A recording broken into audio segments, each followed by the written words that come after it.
I want to tell you exactly what I do every single time I walk into a Costco because it's saved me somewhere around $120, sometimes more, on almost every single beef run I've made there for the last several years. And it's not a coupon trick, it's not some membership hack, it's a butcher's approach to buying beef that most shoppers walk right past without ever noticing. An old Texas Pitmaster taught me this years ago, and once you see how it works, you'll never look at that meat case the same way again. So today I want to walk you through the entire strategy, start to finish, exactly how I shop, exactly what I buy, exactly what I do with it once I get it home, and the actual math behind why this saves as much as it does. This isn't about buying less or buying cheaper cuts and pretending they're something they're not. This is about understanding how beef is actually priced, packaged, and portioned at a place like Costco, and using that knowledge to your advantage every single time. Let's start with the core principle, because everything else in this video builds off of it. Costco, like most large retailers, prices convenience. The more processed, portioned, and ready to cook a piece of meat is, the more you're paying per pound for someone else's labor, not for the beef itself. A pre-cut, individually wrapped steak costs more per pound than the same muscle sold as a larger, less processed piece. And the gap between those two prices is almost entirely labor and packaging, not meat quality. This is the exact same principle that old school butchers have understood for generations, and it's the entire foundation of how I shop there now. The old pitmaster who taught me this used to say that Costco sells you two different stores in one building. There's the convenience store, which is where most people shop without realizing it, the individually portioned steaks, the pre-trimmed cuts, the case where everything is already exactly the size and shape you'd want on your plate.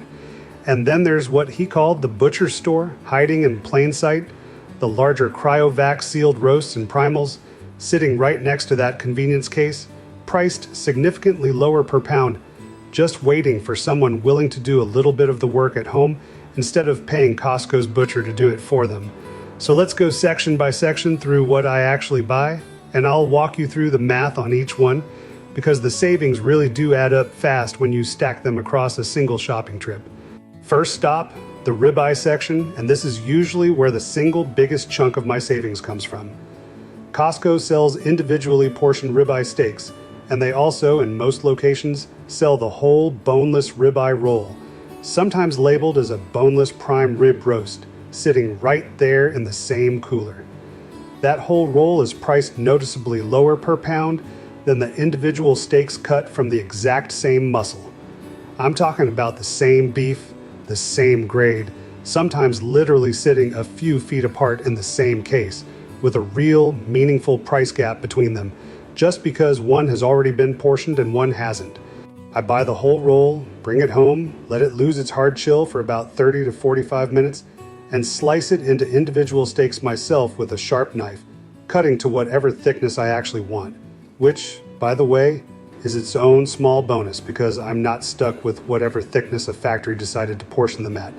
A roll that yields, depending on size, somewhere around 10 to 14 steaks at that lower per pound roast price instead of the higher per pound individual steak price is routinely where I find $40 to $50 of savings in a single purchase, just from that one section of the store.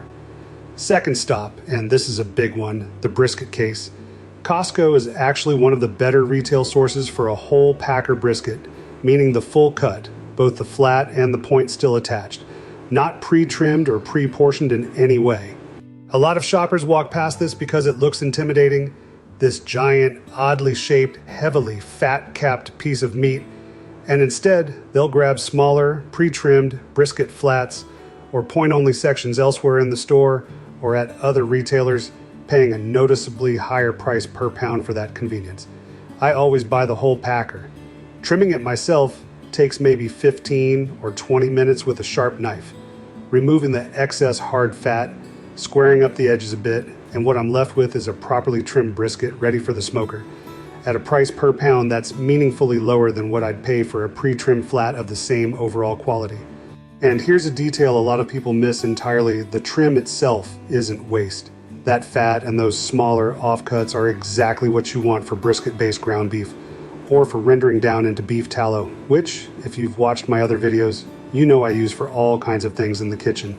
So you're not just saving money on the brisket itself, you're getting a bonus ingredient out of what most people would just throw away. Third stop, the chuck section, and this one's a little less flashy but genuinely valuable, especially if you're someone who cooks a lot of low and slow dishes, chili, stew, pot roast, that kind of thing.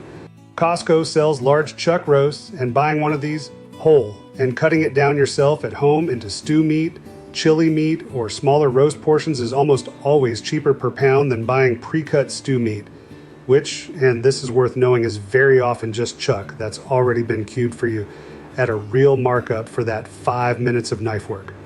Fourth, and this is the one people are the most surprised by, the tenderloin.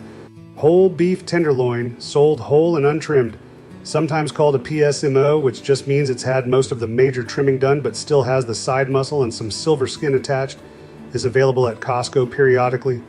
And per pound, it is dramatically cheaper than buying individually portioned filet mignon steaks, which is one of the most heavily marked up cuts in the entire store when sold pre-portioned, because of exactly how much hand trimming work goes into a clean filet.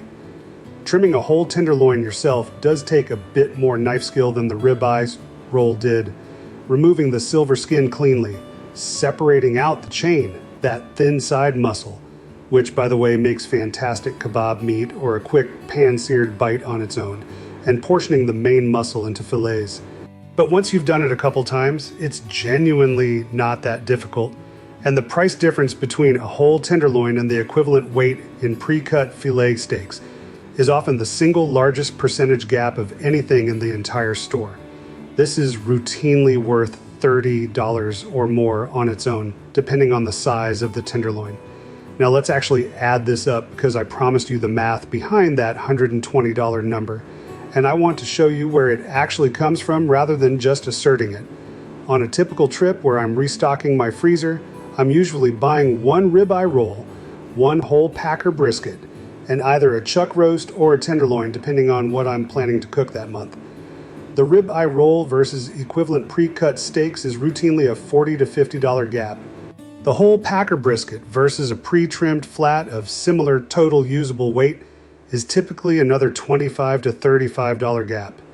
And whichever third item I'm grabbing, whether that's the chuck roast savings or the much larger tenderloin savings, adds another $20 to $40 on top of that. Stack those together on a single shopping trip, and you're sitting right around that $120 mark, sometimes higher if I happen to catch the tenderloin on that particular trip, sometimes a bit lower if I'm skipping one of the 3 sections that week, but it's consistent, trip after trip, because it's not based on a sale or a coupon or some lucky markdown. It's based on a structural pricing gap that exists basically every single time I walk in there. Let's talk about the actual breakdown process now, because I don't want this to just be theory. I want you to be able to actually do this yourself. Knife-wise, you genuinely don't need much.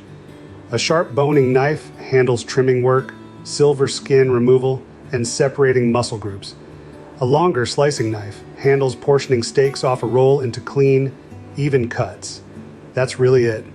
Sharpness matters far more than having a big, fancy set. A dull knife is what causes ragged cuts and slips, so run yours across a sharpening steel before you start, every single time. For the ribeye roll, let the meat lose its hard chill first, then slice straight down through the roll in clean, even strokes, not sawing back and forth, aiming for a consistent thickness across every steak so they all cook at the same rate later. I like mine right around 1 inch to 1.25 inches. For the brisket, trim the hard fat cap down to around 1/4 inch, not bare. You want some fat left for basting and moisture during the smoke, just not the thick, waxy layer it usually comes with. Square up any thin, ragged edges because those thin sections will dry out and burn long before the thicker parts of the brisket are done. So cleaning that up now saves you a headache 12 hours later at the smoker. For the tenderloin, find the silver skin, that tough, silvery membrane running along one side, and slide your knife just underneath it at a shallow angle, pulling it away in long strips rather than trying to cut straight through it, which just shreds the meat underneath. Pull the chain off along its natural seam and set it aside for its own use. Then portion the main muscle into fillets, and because the tenderloin naturally tapers from thick to thin, I usually cut the thinner tail end into smaller medallions rather than trying to force it into full-size fillet portions that just won't match the rest. Storage matters here too, because none of this savings means anything if half of it goes freezer burned before you get to it. I individually wrap every portion steak, pressing out as much air as I can before sealing, rather than tossing a stack of them into one bag, so I'm only ever thawing exactly what I need for a given night. The brisket, if I'm not smoking it within a day or two, goes back into a vacuum seal if I've got the equipment, or well wrapped and pressed of air if I don't.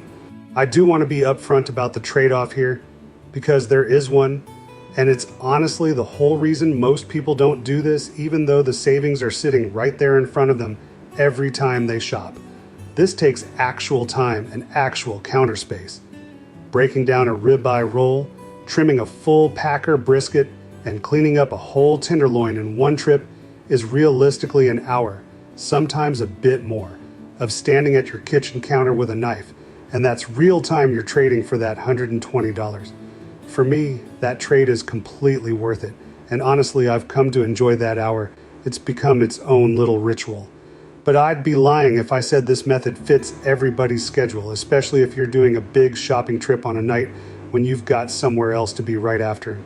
I'll also say, and I think this actually matters, is that this is worth doing even beyond just the money, because you end up understanding your beef so much better this way.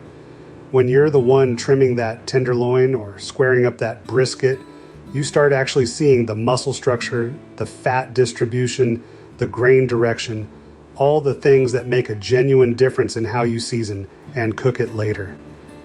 Every video I've made on this channel, whether it's ribs, chili, gumbo, hog preservation, all of it comes back to this same idea, that understanding what you're actually working with at a structural level makes you better at every single stage that comes after.